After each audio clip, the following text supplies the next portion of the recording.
International Living. My name's Pam Kidwell, and welcome to Alice, Colorado.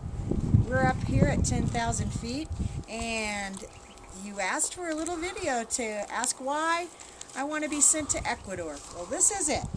We have winter here about 9 to 10 months a year, and talk about cabin fever. Well, I have a best girlfriend, Lori, who is taking classes now in Spanish as well as I am.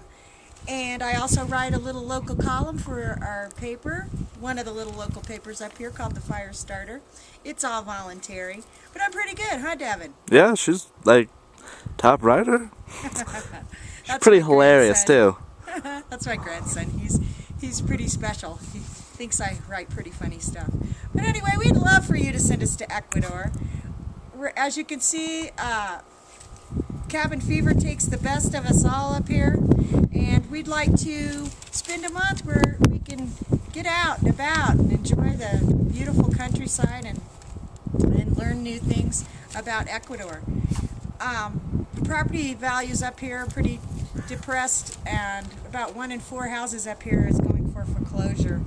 So we're not looking at having a really large retirement income, so we're interested in making our money go pretty far. And we'd love to visit Ecuador and write and let everybody know how wonderful it is and how far your dollars can go out of America. So please consider us and send us to Ecuador. Thank you. Have a great day.